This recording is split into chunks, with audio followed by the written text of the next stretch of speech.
Bonjour à tous et à toutes. Ça fait beaucoup de plaisir que nous sommes encore rassemblés ce matin pour louer le Seigneur. Je pense que je vais prendre le micro là parce que ma voix est complètement. Vous savez que quand on est marié, même les vieux sont partis. C'est comme ça la vie, on n'a pas de choix. Donc, même les vieux, ils sont partagés à deux, mais ça fait partie de l'amour. Voilà. Ma voix n'est pas bonne, mais je vais quand même avancer par la grâce de Dieu. Bonjour à tous et à toutes et nous disons la bienvenue à tous ceux qui nous visitent ce matin. Vous êtes dans la maison de Dieu, la porte, elle est ouverte. Hein? Venez comme vous voulez, on est là. Voilà. Vous pouvez venir, vous voulez revenir encore, la porte est grandement ouverte. Et que le Seigneur vous bénisse. Tout à l'heure, après le culte, on pourra avoir tout le temps de partage pour faire connaissance ensemble. Amen. Nous bénissons ta présence ce matin, notre Père et notre Dieu. Merci de ce que nous avons passé un temps devant ton trône de grâce, ce temps de louange et d'adoration. Et nous sommes là encore ce matin pour écouter ta parole. Nous voulons, Seigneur, que tu disposes notre cœur et que ta parole puisse pénétrer dans notre cœur et trouver sa place. Nous bannissons tout ce qui n'est pas du temps bleu de ce matin et que la gloire revienne à celui qui règne à jamais, Jésus-Christ de Nazareth, notre Sauveur. Amen. Amen. Je dis encore merci aux jeunes pour ce qu'ils sont en train de faire pour l'Église et je pense qu'il faut prier beaucoup pour nos jeunes. Je dis aux frères, nos enfants, nous avons cette obligation de prier pour nos enfants, de prier pour nos ados, nos jeunes, parce qu'ils sont en train de mener des combats qui sont énormes, énormes. Hein? Et avec la technologie, c'est compliqué pour nos enfants. Nous avons besoin de les soutenir dans la prière, de les présenter au Seigneur pour que Dieu les soutienne. Parfois, ce n'est pas facile, mais nous comptons sur la grâce de Dieu. Hein? Voilà, rapidement, je vous demande si vous voulez bien ouvrir votre Bible dans l'évangile de Matthieu au chapitre 3.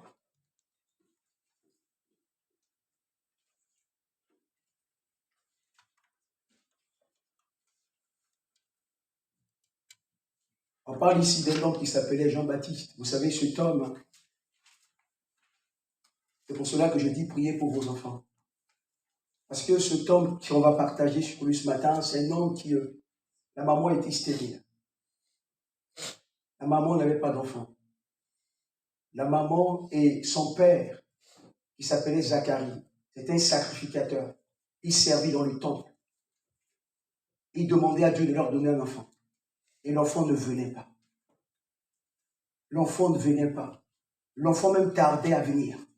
Même le père de l'enfant, Zacharie, à un moment donné, commençait à douter de ce que Dieu est capable de faire. C'est normal que parfois on demande des choses à Dieu et les choses tardent à venir, on commence à douter comme des humains. On est des humains. C'est comme Abraham. Abraham, Dieu dit à Abraham, moi je vais te donner un enfant. Et après à un moment donné, Abraham commençait à vieillir. L'âge commence à passer.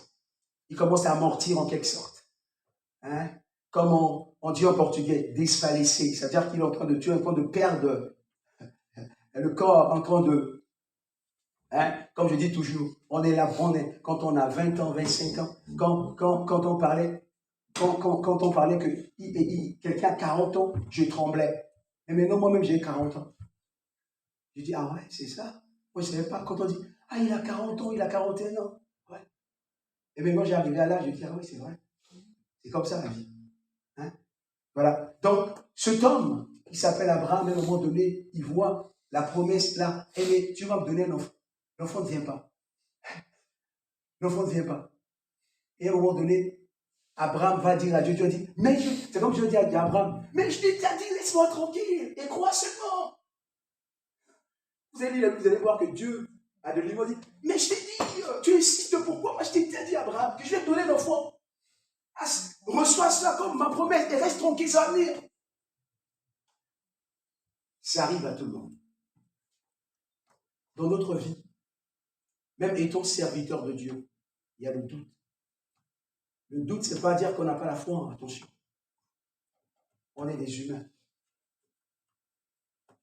Et parfois, on peut avoir un peu de doute. Et cet homme-là, Zacharie, le papa, le père de Jean-Baptiste que je vais prêcher là tout de suite, cet homme priait à Dieu de lui donner un enfant. L'enfant ne venait pas. Mais il y a une chose que j'admire à cet homme, Zacharie. Il allait faire son service pour le Seigneur. Il servit. Il venait faire son service. Mes frères et sœurs, même si lorsque les promesses de Dieu tardent à venir dans votre vie, ne lâchez pas prise. Continuez toujours à prier. Continuez toujours à servir Dieu. Continuez toujours à faire ce que vous avez l'habitude de le faire. Même si vous ne voyez rien, continuez à le faire. Et la Bible dit qu'un jour, il venait faire son service. Il y a un ange vient, dit, Zacharie, est-ce que tu sais que ta prière est entendue? Il a dit, ange, est-ce que tu es sérieux là? Ma prière est entendue depuis ce temps. Et même lui, il n'a pas cru. Et l'ange a dit, tu vas devenir muet. Parce que le problème qui est là, c'est que quand Dieu nous promet et que ça tarde à venir, le doute va commencer à installer dans notre cœur. Et c'est pour cela que beaucoup de personnes parfois partent de l'église. Ils lâchent Dieu. Parce qu'il n'y a pas assez de patience pour espérer ce que Dieu nous a promis. Et Zacharie est venu, Dieu dit, écoute, je vais te donner un enfant. Parce que, vous voyez, mes frères et sœurs, chaque enfant est différent. Moi, je viens d'une famille de 9. Je suis différent de mes frères. Chaque enfant est différent. Et chaque enfant a son approbation. Chaque enfant a son approbation. Joseph, il était avant-dernier de son père. Mais Dieu lui a dit, le soleil et la lune se sont prosternés devant lui. Ses grands frères dit, quoi? On va se prosterner devant toi, le petit. Il a dit à son père. Et ça a géré de la haine contre Joseph. Mais cette promesse, ça s'était matérialisé. Ça veut dire quoi? Chaque enfant a sa particularité. C'est pour cela que nous devons bien prendre soin de nos enfants. Parce que peut-être, on ne sait pas ce que Dieu prépare pour eux. Et la Bible dit que Jean-Baptiste était venu comme le précurseur. C'était lui qui est venu préparer le terrain pour que Christ vienne derrière. Vous imaginez la grâce? Vous avez un enfant que Dieu a déjà libéré une parole sur lui dans le ventre de sa maman. Et l'onction de Dieu est sur sa vie. Même là, parfois, c'était une promesse tarde à venir. Mais parfois, c'est des choses de waouh que Dieu veut nous faire. Il dit, il faut qu'il nous prépare d'abord, qu'on puisse grandir, qu'on puisse mûrir. Hier, moi, j'ai partagé avec les jeunes et les jeunes m'ont impacté hier soir.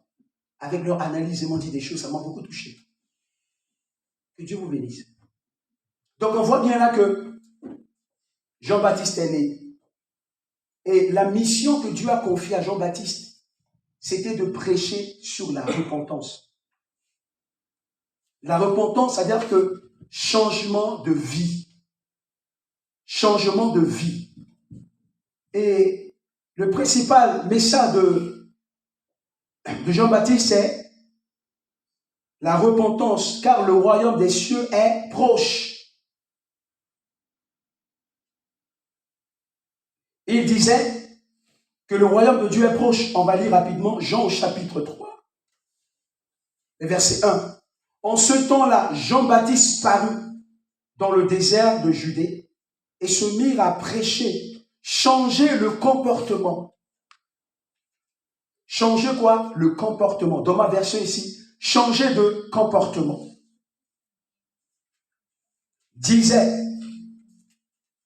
Disait-il, car le royaume des cieux s'est s'approcher.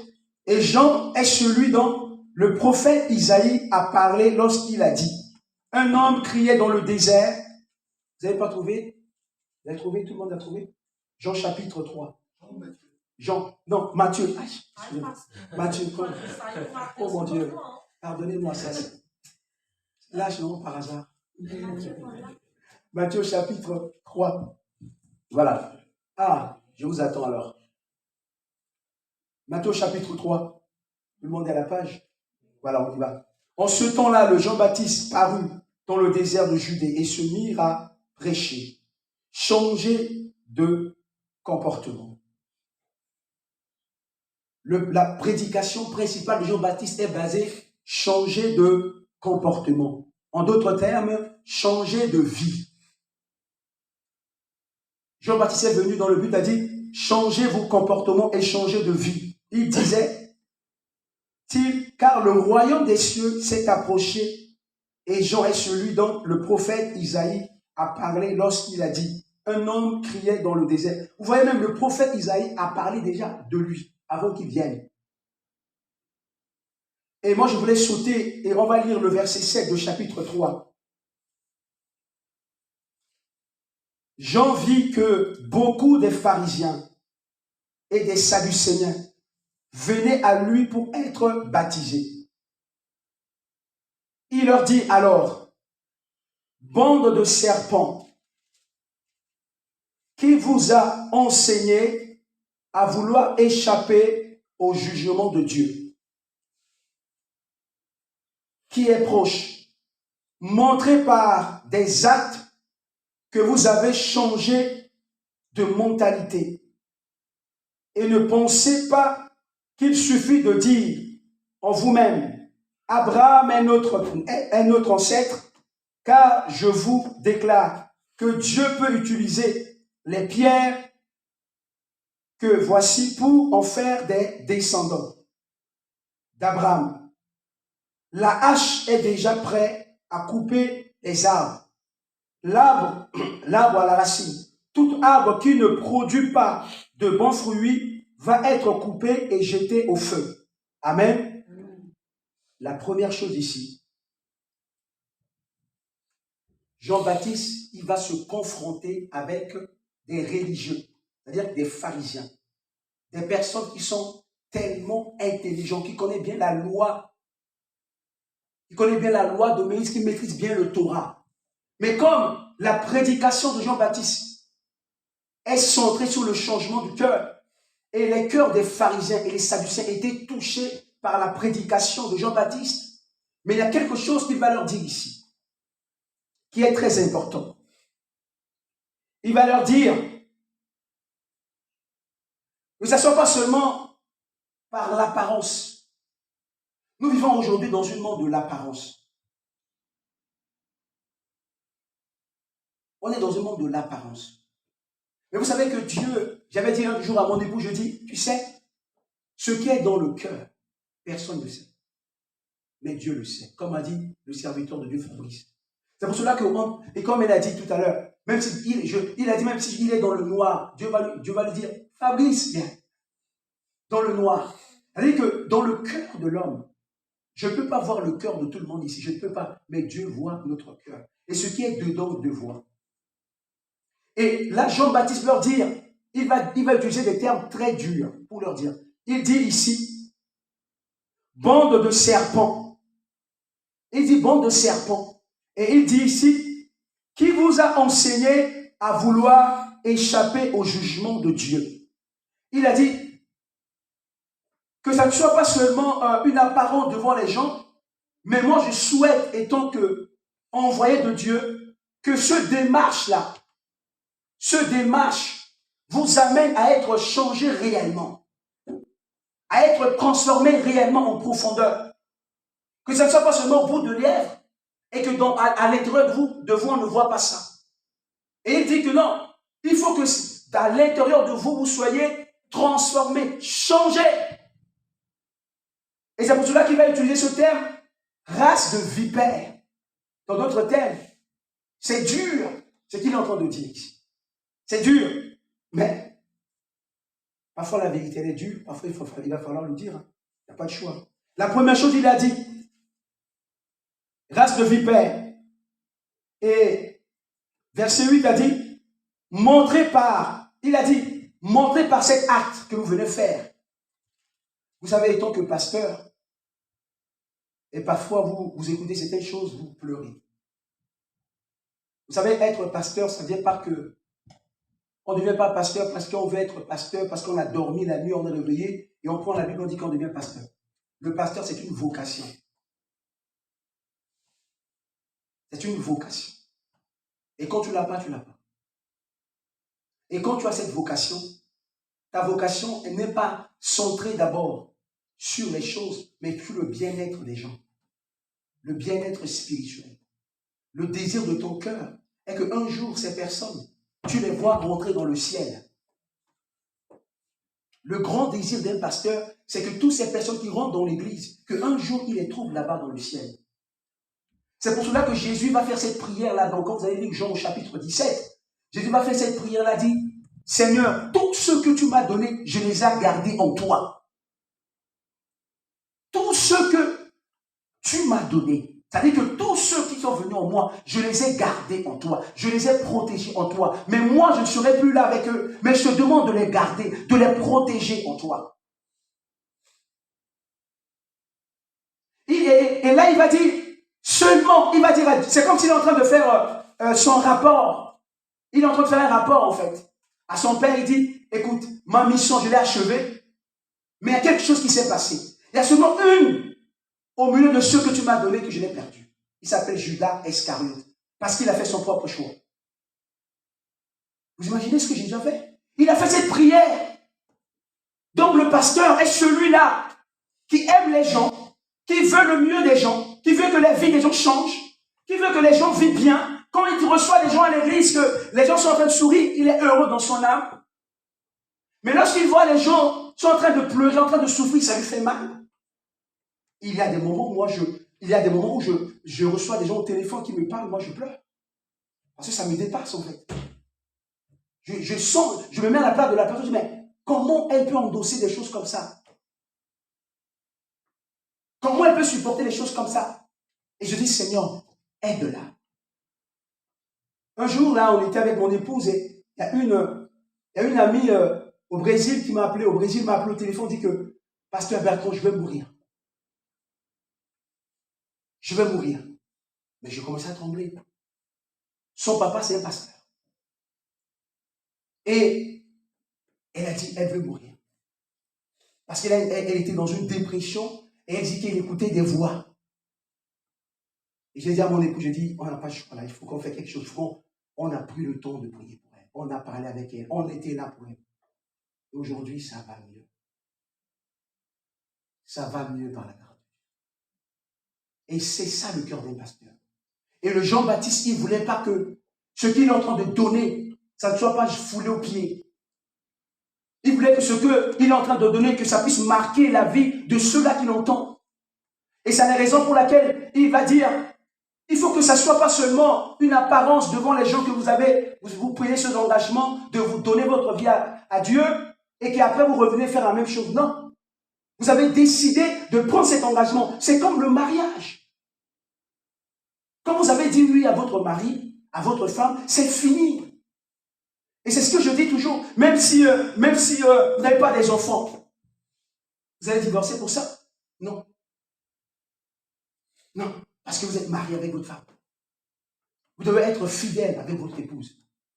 Vous avez pris un engagement. C'est jusqu'à la mort. Même si elle est malade, vous devez prendre soin d'elle. Même si elle souffre, vous devez être là pour elle. Parce que vous avez pris un engagement devant Dieu que je vais être avec mon épouse jusqu'à la mort. Et ce n'est pas la maladie, ce n'est pas les problèmes qui vont venir pour que je puisse jeter ma femme. Non. Et Jean-Baptiste, il se préoccupait que les gens l'entendent, mais il faut qu'ils appliquent ça dans leur vie quotidienne, ce qu'ils ont appris. Et c'est pour cela qu'il insiste, il dit, il ne faut pas seulement écouter, mais il faut que ça passe et que ça fasse ses effets en vous. Amen. La parole doit passer dans notre cœur et doit avoir ses effets en nous. La deuxième chose, c'est ce qu'il dit. Verset 8, il dit, montrez, verset 8 de chapitre 3, il dit, montrez par des actes que vous avez changé de mentalité. Montrez par vos actes que Dieu, vous avez laissé la place à Dieu de changer votre mentalité. C'est ce que Paul va dire aux chrétiens de Romains, au chapitre 12. Paul dit ça aux Romains, il dit, soyez transformés. Transformés. Ça veut dire que quand on dit qu'on soit transformé, c'est un travail de métamorphose que le Saint-Esprit va faire dans notre mental. Et que dans notre mental, on va maintenant commencer à bien discerner les choses. Ça va mettre les choses en place. Et c'est ce que la Bible dit ici. Il a dit, montrez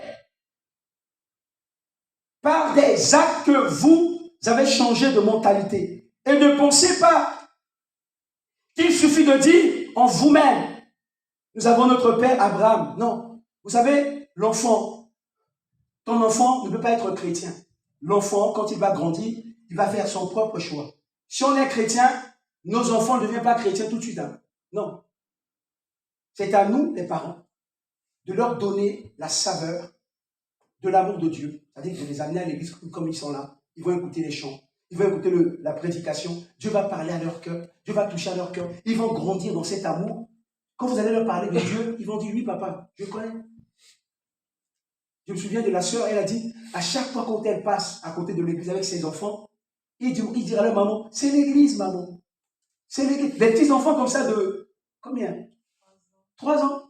Maman, c'est l'église. Mais parce qu'ils viennent ici, ils entendent la musique, ils voient ce qui se passe. Et parfois, on ne rend pas compte. Donc, c'est que nos enfants ne deviennent pas chrétiens automatiquement. Non.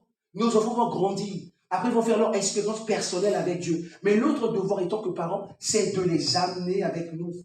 De leur montrer les choses de Dieu. L'amour de Dieu. Et c'est par là qu'ils vont être habitués petit à petit. Ils vont grandir avec ça. Et après, quand ils vont avoir l'âge, ça vient tout seul. Et c'est pour cela que Jean-Baptiste leur dit, ah, vous avez votre père Abraham, vous voyez que comme votre papa est Abraham, c'est fini pour vous là. Le porte du ciel est ouvert pour vous allez rentrer au ciel. C'est complètement faux. Vous avez besoin de changer dans votre cœur. Vous avez besoin de ce changement. Et le verset 10 de chapitre 3, il a dit, la hache est déjà prête à couper les arbres à la racine. Tout arbre qui ne produit pas de bons fruits va être coupé et jeté au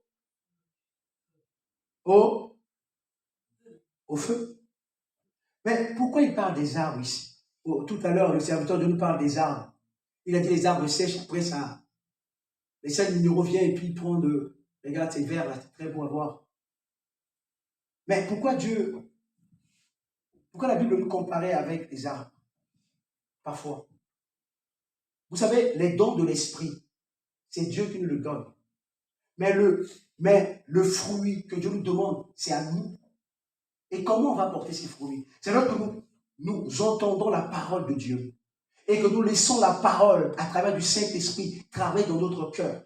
Et maintenant, par nos comportements, les gens verront en nous ces fruits-là. C'est les gens qui vont voir en nous ces fruits.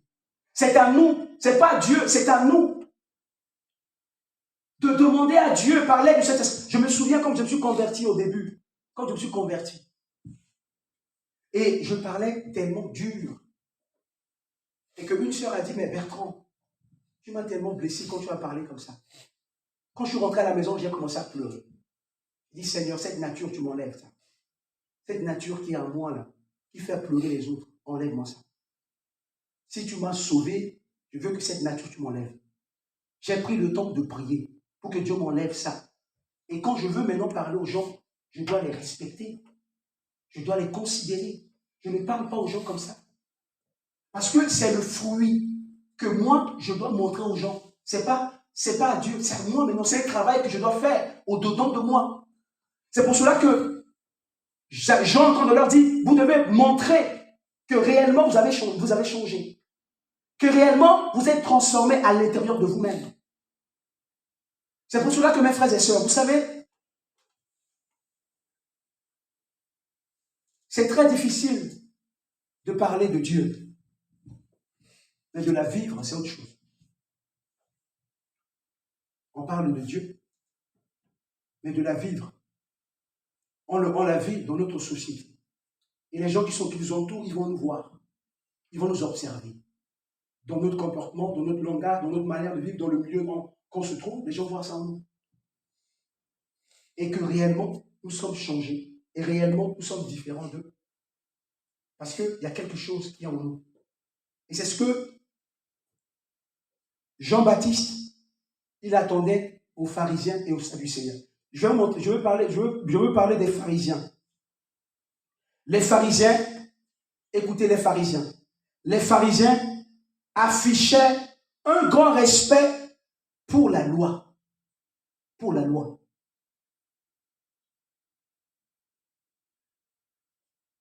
Mais intérieurement, écoutez, la Bible dit, intérieurement, ils étaient corrompus. Ils étaient corrompus, sectaires, hypocrites. Et ils sont justes à leurs propres yeux.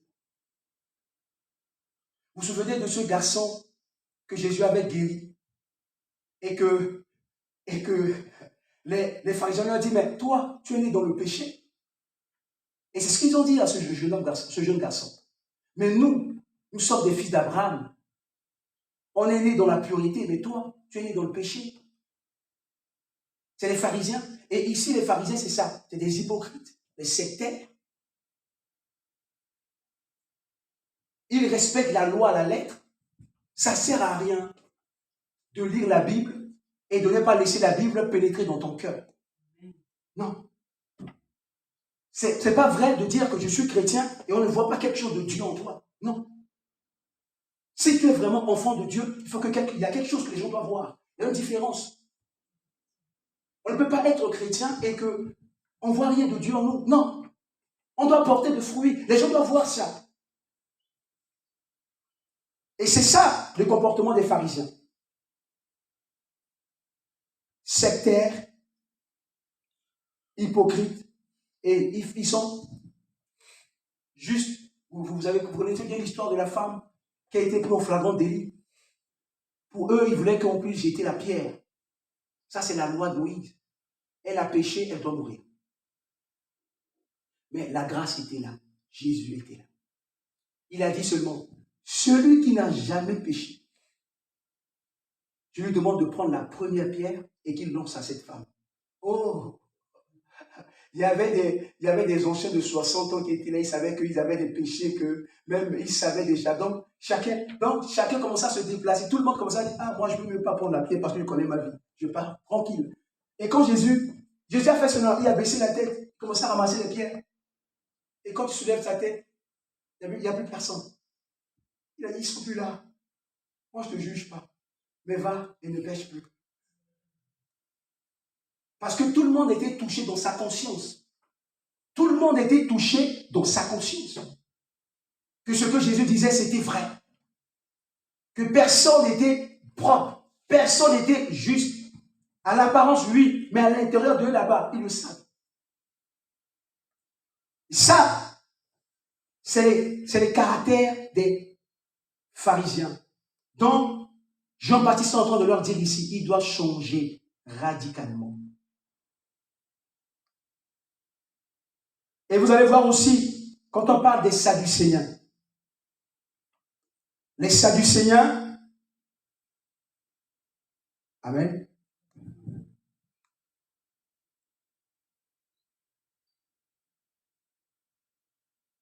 les Sadducéens étaient des aristocrates, sceptiques sur le plan religieux, niant les doctrines fondamentales de la résurrection. C'est-à-dire que pour les Sadducéens, il n'y a pas la résurrection. Il n'y a pas la vie après la mort. Pour les Sadducéens, il n'y a pas la vie. Et vous savez, il y a beaucoup de choses qui se passent parfois quand on dit que, ah mais, quand on va mourir, il n'y a pas la vie. Et je vais vous dire ce matin, il y a la vie après la mort. Il y a la vie après la mort. Donc, les Sadducéens, ils ne croient pas à la résurrection. Ils ne croient pas à la résurrection. Et c'est pour cela que Jean-Baptiste est en train de leur dire, changez de comportement. Prenez au sérieux l'engagement que vous êtes en train de prendre maintenant. Parce que cet engagement va déterminer votre éternité. Mes frères et sœurs, je voudrais vous dire ce matin, il y a une seule chose qu'on ne peut pas jouer avec, c'est notre éternité. La raison d'être là ce matin, vous savez, on est là pour que Dieu nous renouvelle, nous donne la force. Si en sortant de cette porte-là, Jésus revient, on est au ciel. Si en rentrant à la maison dans la voiture, Jésus revient, on est au ciel. Et que Dieu, jour après jour, il nous renouvelle dans notre être intérieur, que les problèmes, les difficultés, les soucis de gauche à droite ne nous emportent pas. Et c'est la raison pour laquelle, jour après jour, lorsque nous nous approchons de Dieu, lorsque nous venons à l'église, nous voulons pour être renouvelés, pour qu'on soit toujours prêt. Si Christ vient, il nous amène.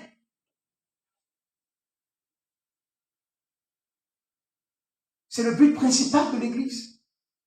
Et tous, ils vont venir après, derrière. C'est que des accessoires, la bénédiction, la richesse, tout ce qu'on peut avoir après, derrière. C'est rien. Mais ce qui est important pour nous, pour vous et moi, pour nous tous ici ce matin, c'est l'éternité. Après la mort, que nos yeux puissent voir Dieu. Parce que si on va rentrer dans ce petit trou-là, avec nos cercueils, le corps que j'ai, ça va rester ici. Mais mon âme, l'homme intérieur qui est là, il va être avec le Seigneur dans la gloire. C'est ça qui est important pour nous. Amen. Amen.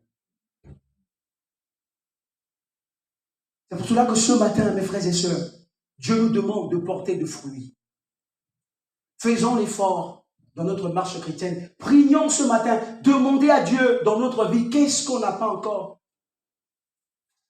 Est-ce que nous sommes des chrétiens qui viennent seulement le dimanche à l'église et même à la maison, on n'arrive pas à prier, on n'arrive même pas à lire notre Bible, on n'arrive pas à prendre le temps dans la présence de Dieu? Moi, je disais aux gens, quand je partais au travail dans la voiture, parfois je ne prie pas avant d'aller au travail. Mais quand je rentre dans ma voiture, je commence à prier jusqu'à ce que j'arrive au travail.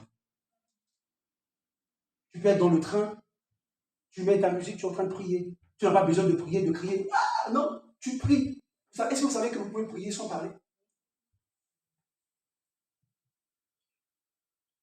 Vous êtes dans votre train, vous priez. Pendant ce 40 minutes là, vous êtes en train de prier. On est en train d'aller au travail, vous priez. Et moi, seul dans ma voiture, je prie. Je prie dans ma voiture seul. Je crie. Alléluia! Parce que je suis seul. Et dans le train, vous êtes à vous. Vous priez. Vous parlez au Seigneur. Oui. Faites-le.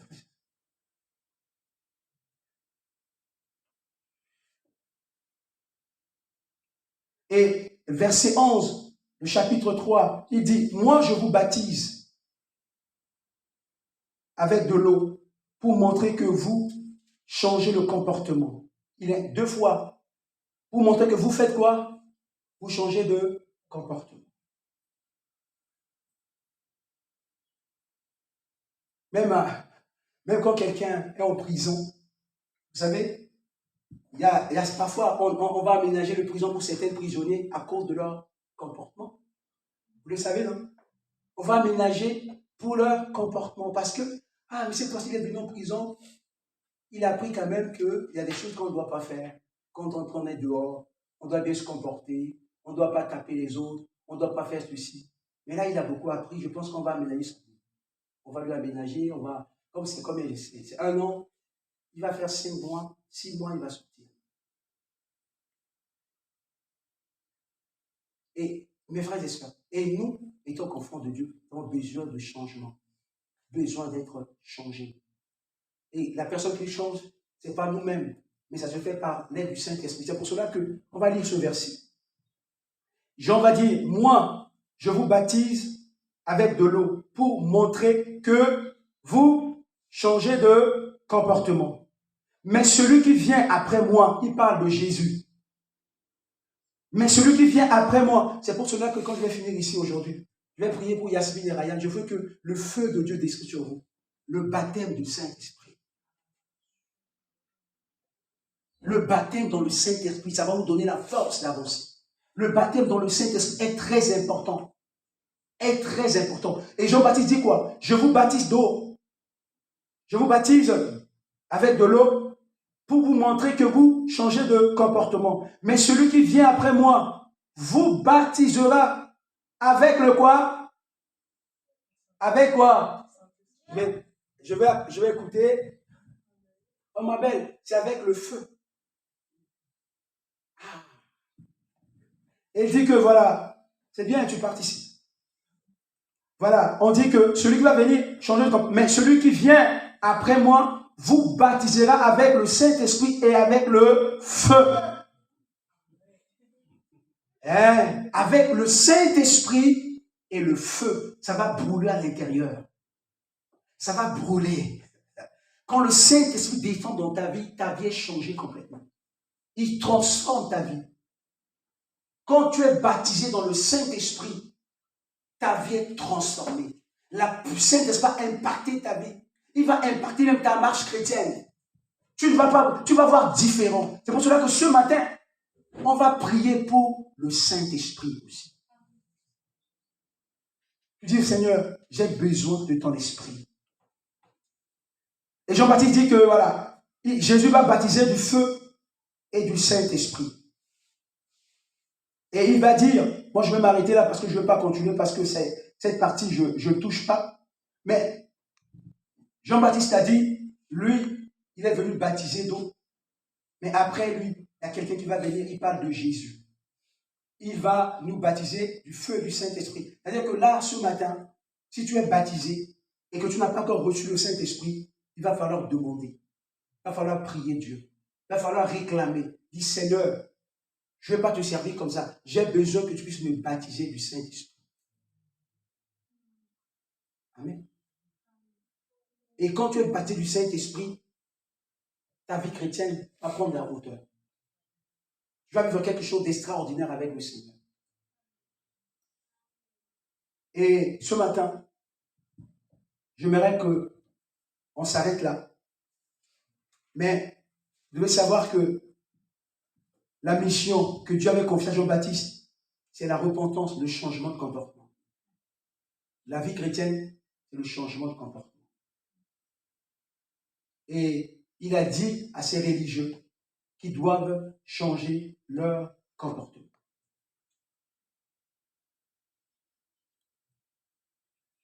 Et le changement de comportement, c'est un boulot. Et le Saint-Esprit est là pour faire, pour nous aider à changer, à être transformés. Et ce matin, si vous voulez bien, on va s'incliner la tête. Je demanderai à chacun de nous de parler au Seigneur. Et comme je vous ai dit, le but de l'Église, c'est conduire les gens vers le Seigneur, conduire les hommes et femmes dans l'éternité. Jésus, son but, c'est de nous amener au ciel. Au ciel. Et ce matin, nous allons dire au Seigneur, Père, je crois que je me suis engagé avec toi, mais j'ai besoin également que ton esprit m'aide. M'aide à vivre comme tu veux. Je sais que ce travail, je ne vais pas le faire avec mes efforts, mais par ton aide, par ton soutien. C'est à travers le Saint-Esprit. Et alors ce matin, tu peux parler au Seigneur, tu peux parler. Seigneur Jésus, je voudrais prier ce matin pour tous ceux ou celles qui sont là dans cette salle. Nous voulons qu'un jour, nous puissions nous retrouver dans le ciel, ensemble avec les anges pour élever ton nom, adorer ton nom. Le désir de notre cœur est que, Seigneur, nous puissions porter des fruits qui glorifient ton nom. Comme tu as dit aux pharisiens et aux sadducéens. Et tu nous parles également ce matin. Cet engagement que nous avons pris avec toi, Seigneur, nous devons laisser ton esprit nous façonner. Nous devons laisser ton esprit nous transformer, nous changer à l'intérieur de nous-mêmes. Et ce matin, je prie encore, Seigneur, que le Saint-Esprit de Dieu puisse nous saisir. Ceux-là qui ne sont pas encore baptisés dans le Saint-Esprit, je prie pour eux ce matin. Laisse qu'à partir de ce matin, en sortant de cette église, quelque chose commence à se faire dans leur vie. Oh, Rabasakaramashakanda. Oh, Rabasakanda Brakasakanda. Oh, Rabrasakanda Bratakasuko. Oh, Brakasakanda. Je prie que le Saint-Esprit puisse prendre place dans la vie de mes frères et sœurs ce matin. Oh, ceux qui vont te demander, peut-être aujourd'hui, ce soir, dans leur prière, Saint-Esprit, manifeste-toi dans leur vie et donne gloire à ton nom. Manifeste-toi dans leur vie et donne gloire à ton nom. Je te bénis et je te loue dans le nom de Jésus. Amen. Amen. Amen.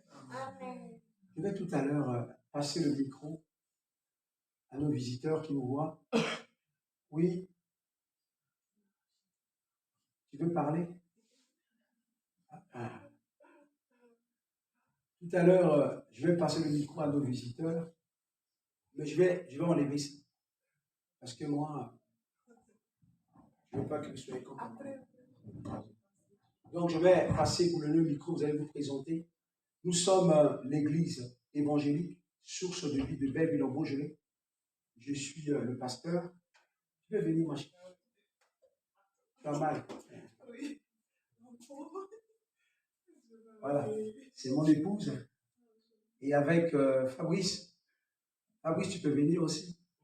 Lève-toi. Hein. C'est avec Fabrice qu'on travaille ici. Hein. Voilà, on est là. Ça va aller. Arrête-toi. Donc, on est ici pour vous recevoir, vous accueillir. La porte de l'église est ouverte. Donc, je vais passer le micro. Comme ça, vous allez donner votre nom et vos prénoms. Ça commence par derrière.